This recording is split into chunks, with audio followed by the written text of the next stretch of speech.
3월의 바람 속에라는 이혜인 씨의 시를 읽고 시작하겠습니다. 어디선지 몰래 숨어 들어온 근심 걱정 때문에 겨우내 몸살이 심했습니다.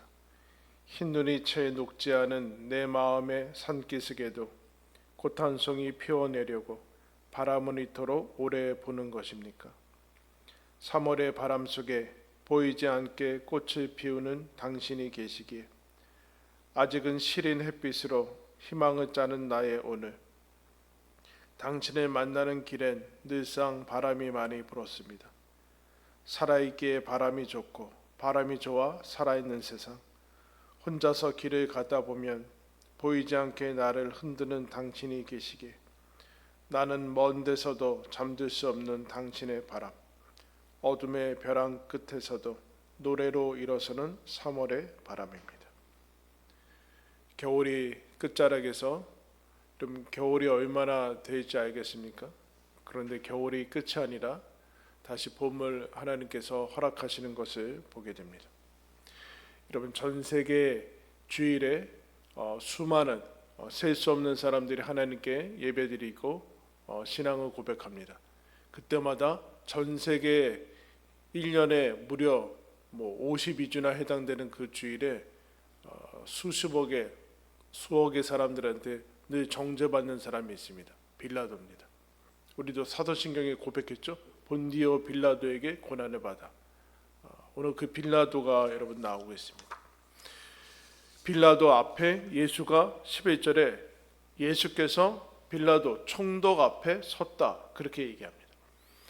유대 대제사장들과 장로들은 예수님을 이제 죽이기로 결심하고 그 모든 것들을 이제 음모를 짜게 되는데, 그들에게는 지금 로마의 이제 지배하에 있기 때문에 사람을 죽일 수 있는 사형권은 없습니다. 여러 가지 벌을 내리고 하는 그런 것들은 주어져 있지만 사형권은 주어져 있지 않아서 그 사형시키기 위해서 로마의 총독, 로마의 이제 대표로 와 있는 빌라도한테 예수를 넘겨서 사형 재판을 받게 하는 것을 하게 됩니다. 대제사장들과 유대인들은 예수님한테 그렇게 물었죠. 너가 메시아냐? 하나님의 아들 메시아인지 우리한테 얘기하라. 그때 예수님이 별 얘기를 해주지 않습니다. 그런데 빌라도는 여러분 유대인이 아니죠.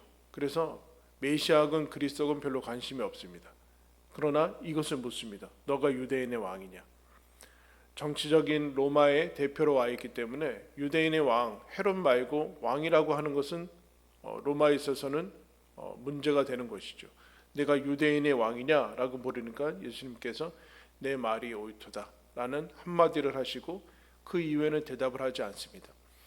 너희 동적인 유대인들이 너를 죽이려고 이렇게 많은 증거들을 가지고 왔다. 그러니까 예수님이 아무 대답도 하지 않습니다.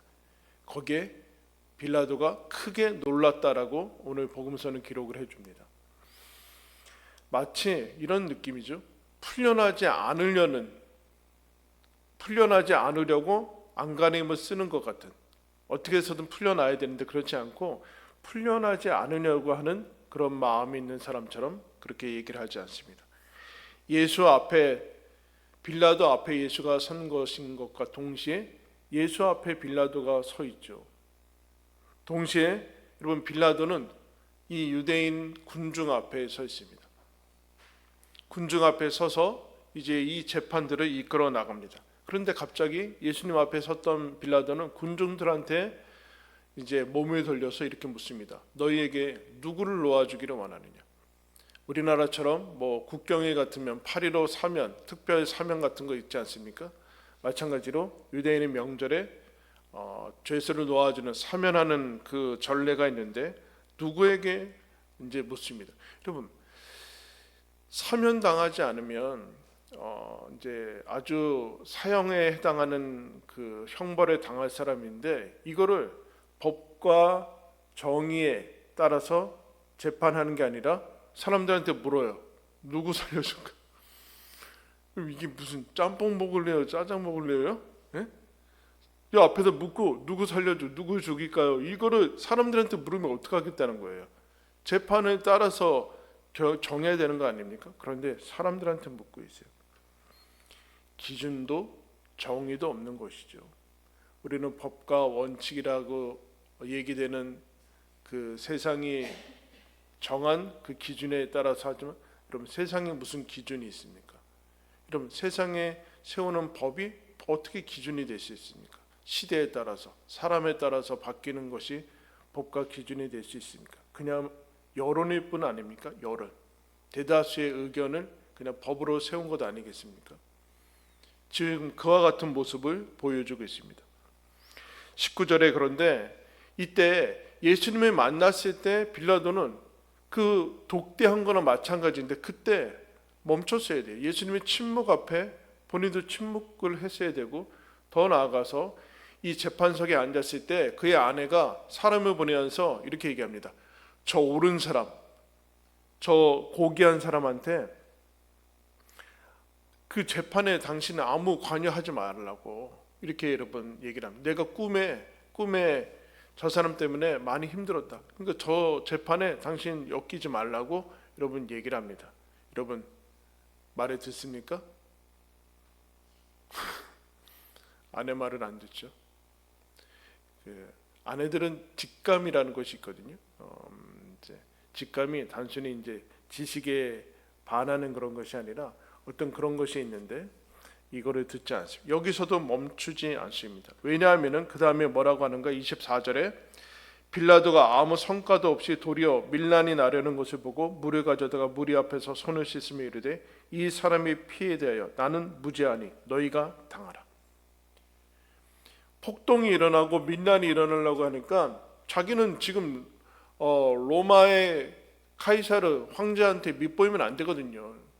그러니까 여기서 조용히 있어야 되는 것이 자기 자리를 지키는 건데, 이 사람 때문에 내 자리가 위험해지니까 물 가져가라 하면서 손을 씻으면서 나는 이제 상관이 없다.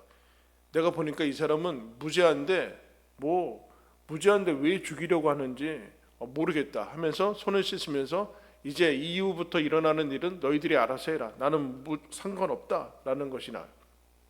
무책임한 모습이죠. 여러분 무책임한 그 이면에는 어떤 것이 있는가? 무관심이 있습니다. 나는 이 사람한테 너희들이 하는 것에 관심이 없다라는, 여러분 제일 큰 위험이죠. 예수에 무관심하는 것이 인생의 가장 큰 위험입니다. 그게 나랑 무슨 관심이 있냐, 나랑 무슨 상관이 있냐라고 하는 것이 불신 아닙니까? 예수님하고 나랑 상관이 없다라고 하는 게 불신이에요. 다른 게 불신이 아니라 제일 큰 위험에 처했죠. 나랑 상관없다라는 그 무관심, 무책임 안에는 어떤 것이 더 품어져 있는가? 빌라도의 이 처음부터 나타나는 모습은 무엇인가? 왜 무관심하고 무책임에 가는가? 이 권태가 있어서 그래요. 권태. 게으름이라는 단어보다 훨씬 좀 영적인 단어죠. 권태가 있어요. 권태. 게으름이 있는 것이죠. 어떤 것에 대해서 예수님한테 섰을 때 왜 침묵을 하는지, 왜 이 사람이 이렇게 하는지 좀 생각을 하고 묻고 멈추고 그래야 되는데, 권태가 자리 잡아서 무관심하고 생각과 영혼이 무감각한 상태로 있으면 너희들이 알아서 해라 그러고 있고 넘겨버립니다.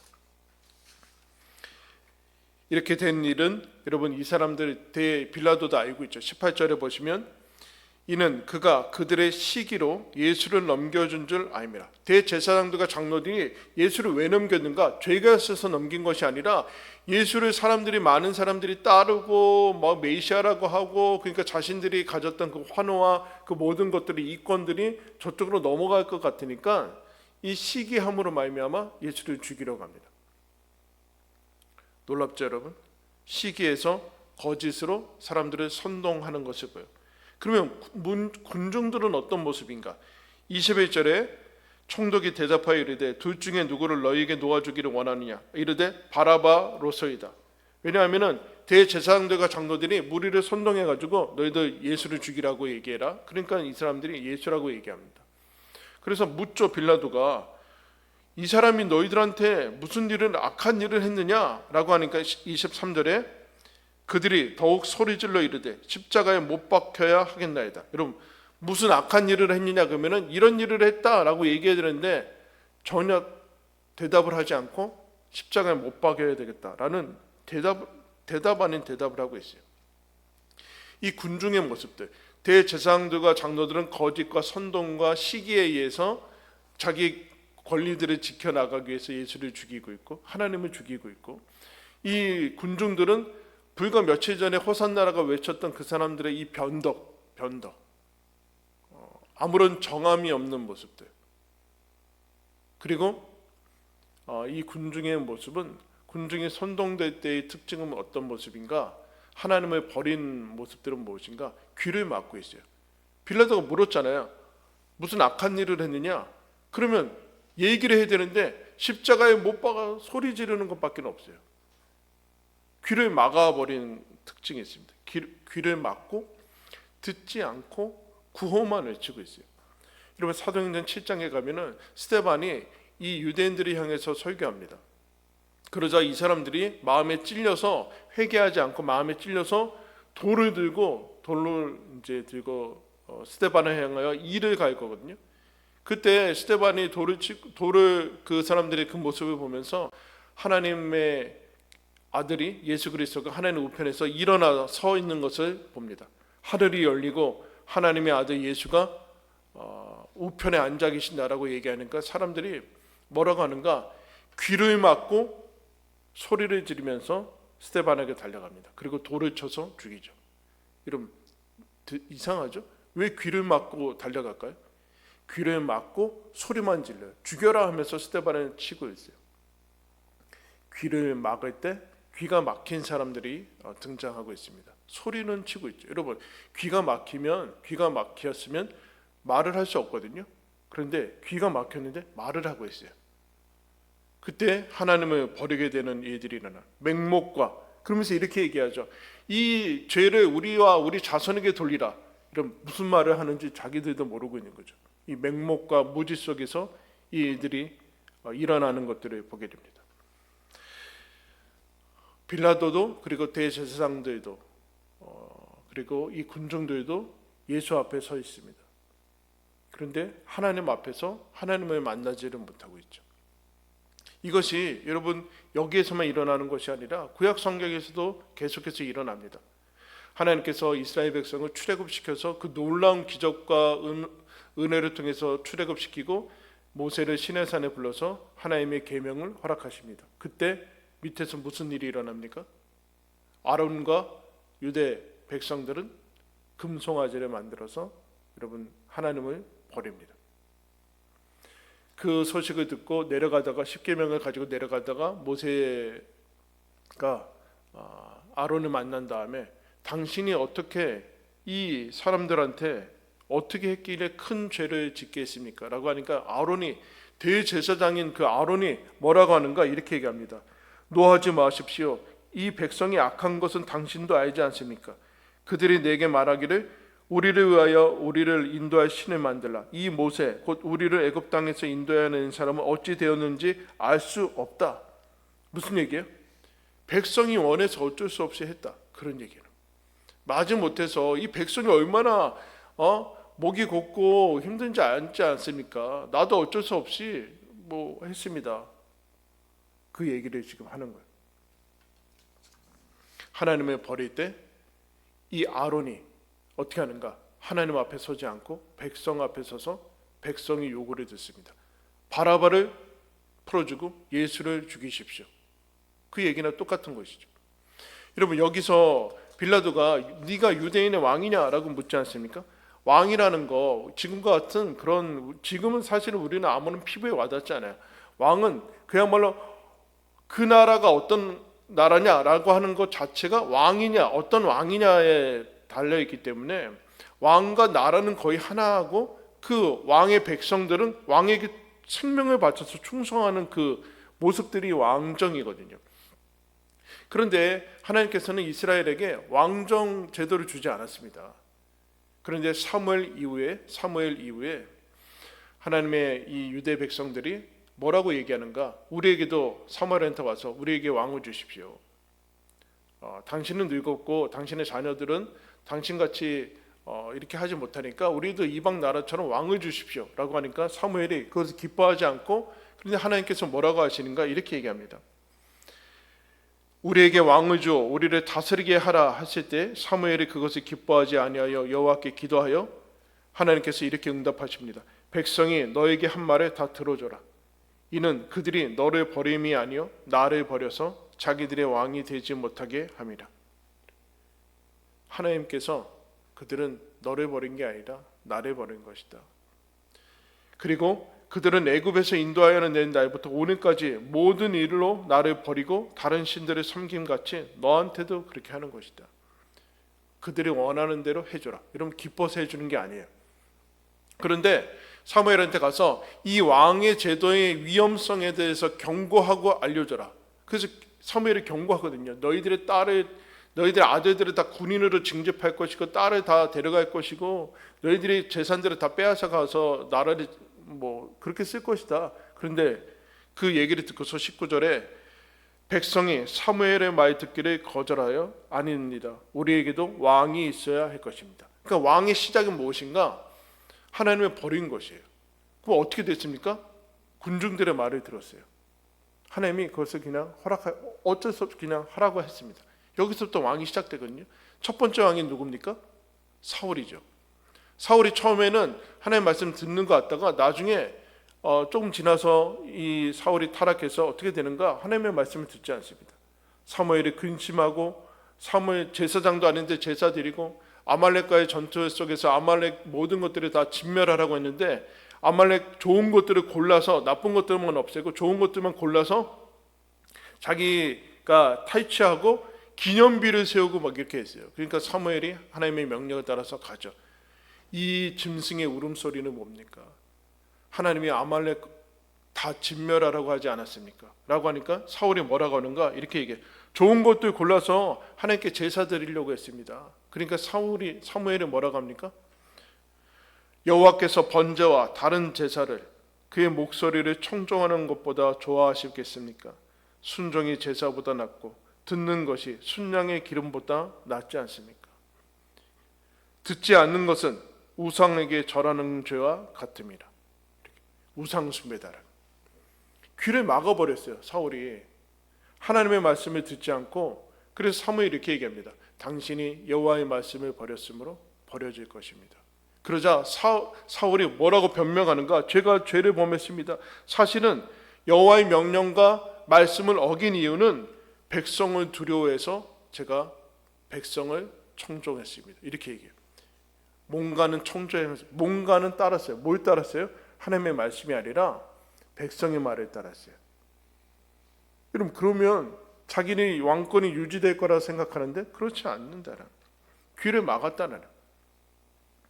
아론도 마찬가지고, 아론 왕을 요구했던 거, 사울 다 마찬가지로 지금 빌라도가 대제사장들과 군중들이 하는 모습과 대단히 비슷합니다. 하나님 앞에 서지 않습니다. 백성들의 말을 듣습니다. 여론, 사람들이 원하는 것을 해준다고 합니다. 그러면 다 같이 망하는 겁니다. 근데 여기에서 그 다음에 모세가 금송아지 이들을 다 본 다음에 그 다음에 모세가 어떻게 하는가? 모세가 성막이 완성되기 전이기 때문에 자기의 장막을 가지고 진 밖으로 나아갑니다. 진 밖으로 나가서 하나님 앞에 섭니다. 여호와를 앙망하는 자, 모세뿐만 아니라 여호와를 앙망하는 자, 하나님을 만나고자 하는 사람들은 장막을 가지고 진 밖으로 나아가서 거기에 하나님의 임재를 구했는데 모세가 나아갈 때 온 백성이 다 봅니다. 그래서 그 모습을 보면서 이렇게 얘기해요. 사람이 자기의 친구와 이야기함 같이 여호와께서는 모세와 대면하여 말씀하시며 모세는 진으로 돌아오나 눈의 아들 여호수아는 회막을 떠나지 아니하리라. 어떻게 했어요? 모세는, 아론은 군중 앞에, 이 무리들 앞에, 대중과 모든 사람들 앞에 섰는데 망했죠. 그러나 모세는 하나님 앞에 섭니다. 하나님 앞에 서서 하나님과 친구와 얘기한처럼 그렇게 얘기했다. 여러분, 아브라함을 야고보 사도가 뭐라고 얘기했습니까? 그는 하나님의 친구다 칭함을 받았다. 믿음의 조상 아브라함이 하나님의 친구라고, 그 모세가 하나님 앞에 홀로 독대하는 것을 보게 돼요. 여기가 갈림길이에요. 갈림길. 군중 앞에 설 것인가 하나님 앞에 설 것인가. 예, 갈림길이에요. 군중이 원하는 것을 해줄 것인가 하나님이 원하는 뜻을 얘기할 것인가. 그 이후에 모세가 하나님 앞에 하나님께서 다시 돌판을 가지고 와서 시내산에 올라오라 라고 두 번째 돌판을 가지고 올라오죠. 그때 하나님께서 모세한테 이렇게 얘기합니다. 여호와의 이름을 선포하실세 여호와께서 그의 앞으로 지나시며 선포하시되 여호와라 여호와라 자비롭고 은혜롭고 노하기를 더디하고 인자와 진실이 많은 하나님이라. 하나님이 어떤 하나님인지 알게 돼요. 하나님 앞에 섰을 때 자비롭고 은혜롭고 노하기를 더디하고 인자와 긍휼이 많은 하나님이다. 여러분, 사울이 폐위됩니다. 다윗이 서죠. 다윗이 시편을 쓰면서 하나님 앞에 늘 홀로 하나님 앞에 서서 나의 왕이라고 얘기합니다. 자기가 왕인데 누구한테 왕이라는 거예요?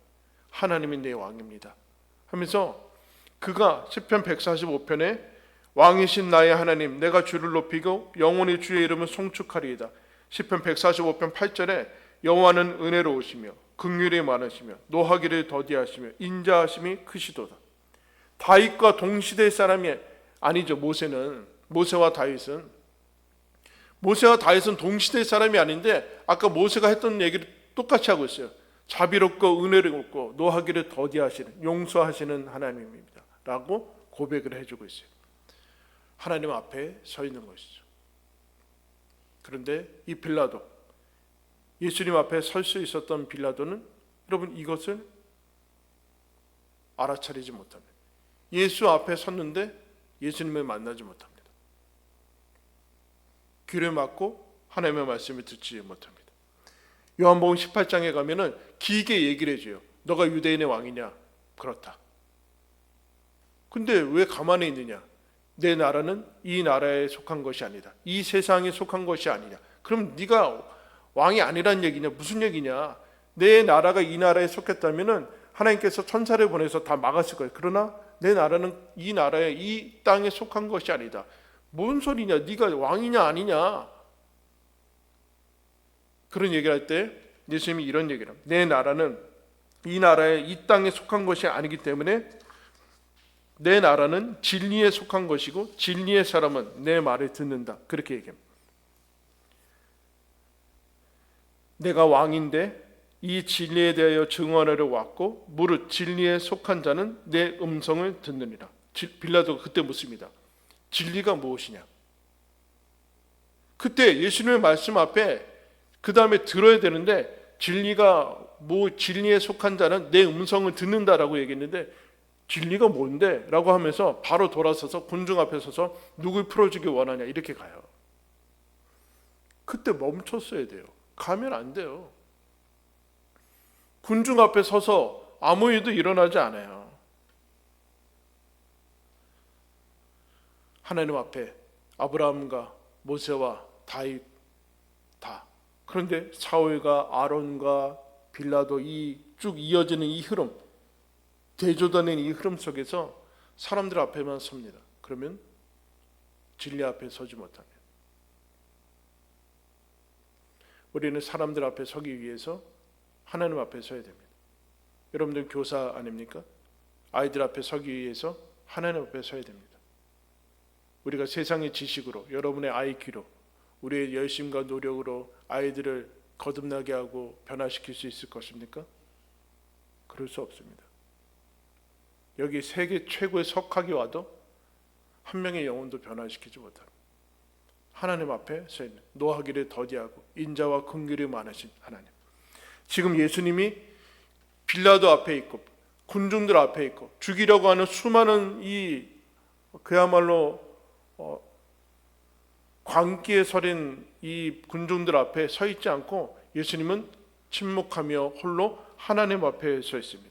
아무 도와주는 사람도 없습니다. 변호사도 없고 도와주는 제자들도 없고 아무로 묶여 있고 맞고 모욕받아서 얼굴은 퉁퉁 부었을 것이고 거기에 예수님이 홀로 서 있습니다. 아무 대답도 없습니다. 그런데 26절에 뭐라고 얘기합니까?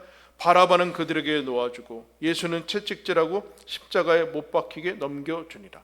여러분, 제일 당황한 사람이 누구일까요? 바라바였어요. 내가 날 풀어준다. 제일 당황한, 전에 예기치 못한 사면이 주어지고 있어요. 누구 때문에? 예수님 때문에. 여러분, 이 구원이 소리 없이 이루어지고 있어요.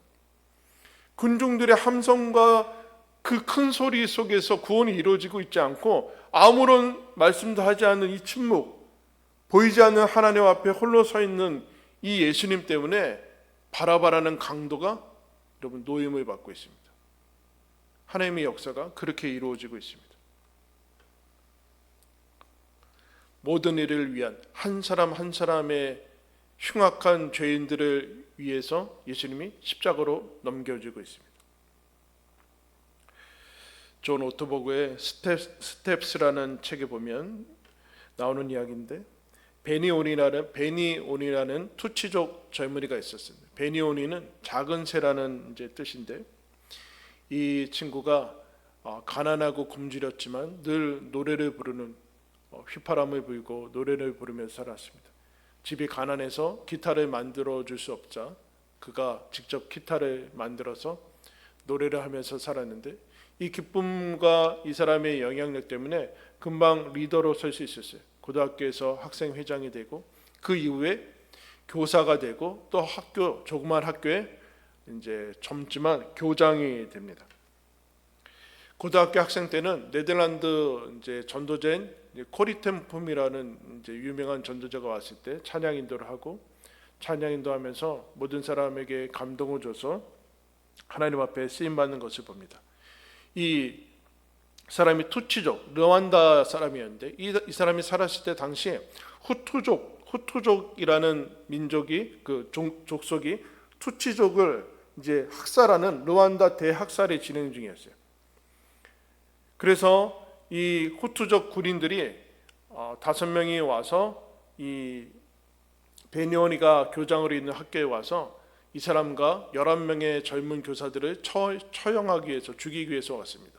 그래서 밖으로 끌어내려 이제 학생들이 보이지 않는 곳에서 이 12명의 사람을 이제 처형시키기 위해서 왔는데, 한 교사가 군인들한테 이렇게 얘기합니다.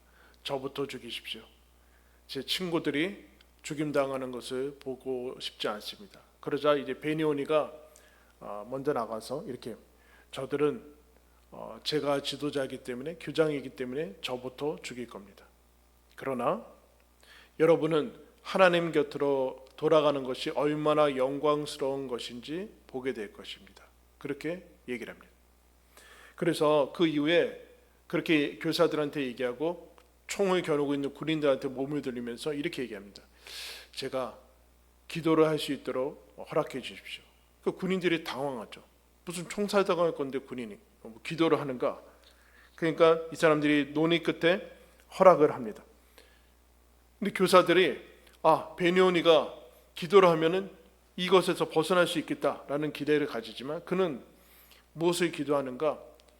자신들의 구원을 위해서 기도하지 않고 하나님께 이것들을 잘 받아들일 수 있도록 용기를 달라고, 그리고 남겨진 가족들을 하나님께 의탁합니다. 그리고 대부분의 기도는 군인들을 위해서 기도합니다. 이렇게 기도했습니다. 저들은 끔찍한 짓을 저지르려고 하고 있습니다. 그래서 곧 견딜 수 없는 죄책감에 사로잡힐 것입니다. 저들이 용서받을 수 있도록 저들에게 예수님을 전할 사람을 보내주십시오. 그렇게 기도합니다. 그리고 산에 처형 장소에 올라가자 마지막으로 한 가지를 더 부탁합니다. 노래 하나만 더, 마지막으로 노래 하나 부를 수 있도록 허락해 주십시오. 그래서 사람들이 처형당하는데 무슨 노래냐. 그래서 군인들이 동의하기 시작해요. 저런 사람 어떻게 우리가 죽일 수 있느냐. 근데 자신들이 죽이고 돌아가지 않으면 자신들이 처형당할 것을 알기 때문에 지휘관이 죽이라. 논란 끝에 좋다. 1절만 부르라 하고 허락을 합니다. 베니온이라는 이 사람은 몹시 평소에 사랑했던 찬송가를 부릅니다. 고통의 멍에 벗으려고 예수께로 나갑니다. 자유와 기쁨 베푸시는 주께로 갑니다. 교사들이 용기를 얻어서 4절까지 불러갑니다. 죽음의 길을 벗어나서 예수께로 나갑니다. 영원한 집을 바라보고 주께로 갑니다. 노래가 끝나고 이 12명의 젊은이는 여러분 처형당합니다. 베니오니의 마지막 노래입니다. 베니오니의 친구였던 마틴 엔사인이라는 사람이 이 이야기를 이 저자한테 들려줬습니다. 그런데 이 저자가 물어요. 다 죽었는데 어떻게 이 이야기를 알 수 있었습니까? 그러면서 그 사람이 그런 얘기를 하는 거예요. 이 사람들이 이 교사들을 죽이고 기지로 군대로 복귀한 군인들은 인사불성이 되도록 술을 마시고 그랬는데 이 총살 처형을 지도했던 지휘관은 죄책감에 술을 마실 수 없고 괴로워하고 마음이 찢어지는 그 상황에 있었습니다. 그리고 한참 지나고 그날 밤에 크리스찬 교사, 다른 교사를 찾아가서 이렇게 묻습니다. 그 사람들이 어떻게 그렇게 죽을 수 있었는지 알고 싶습니다. 어떻게 그렇게 죽을 수 있는지 알고 싶습니다. 그러자 그 사람이 이렇게 얘기합니다. 예수님 얘기를 해줬습니다. 예수님도 예수님을 죽이는 사람들을 용서했습니다. 베니오처럼 마찬가지로 그렇게 했습니다. 그러자 이 사람이 예수님을 믿고 성경을 배우기 시작했고 가는 곳마다 예수님과 베니오의 이 이야기를 들려줬습니다. 마침내 이 사람도 예수를 믿는다는 이유로 처형을 당합니다. 여러분, 예수님이 이 군중 앞에서 빌라도와 수많은 이 사람들 앞에서 어떤 기대를 하면서 침묵하셨을까요? 그들을 어떤 눈으로, 어떤 마음으로 여기 홀로 서 계셨을까요? 아마 이와 같은 기대를 가지셨을 겁니다.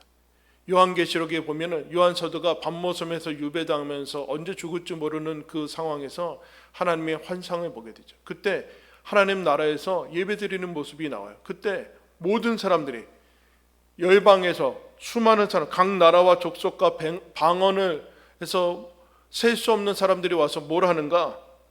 큰 소리로 외쳐 이르되 구원하심이 보좌에 앉으신 우리 하나님과 어린 양에게 있도다.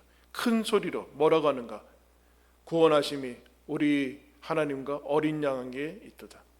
천사들과 장로들이 아멘 찬송과 영광과 지혜와 감사와 존귀와 권능과 힘이 우리 하나님께 세세토록 있을지어다. 아멘. 여러분, 이렇게 노래합니다. 십자가에 못 박으라는 무지와 어둠과 사망의 그 속에서 이 십자가 이후에는 예수 그리스도의 십자가의 공로와 은혜와 죄 사함을 받은 그것을 아는 사람은 아멘 주 예수여, 모든 구원하심이 하나님과 어린 양에게 있을 것입니다 라고 찬송하게 될 것이다 라는 그 기대를 안고 예수님이 하나님 앞에 서 있습니다. 사랑하는 성도 여러분, 예수 그리스도로 말미암아 우리의 모든 죄가 용서받았습니다. 십자가에 갈 사람이 바뀌었습니다. 우리가 가야 되는데 예수님이 대신 가셔서 우리는 노임을 받았습니다. 하나님의 자녀가 되었습니다. 여러분, 어떻게 살 것입니까? 어떻게 살고 어떻게 죽을 것입니까? 하나님께서 우리들한테 어떤 삶을 원하고 계십니까? 나의 왕이신 나의 하나님, 나의 예수를 위해서 살아가는 것이 여러분 얼마나 큰 놀라운 것입니까? 어둠의 벼랑 끝에서 여러분 노래로 일어서는 3월입니다. 여러분, 아까 베니오니아 그 교사들이 불렀던 찬송 272장인데 우리 다 함께 이 찬양 부르면서 하나님 앞에 우리의 마음과 영혼을 다시금 세우겠습니다.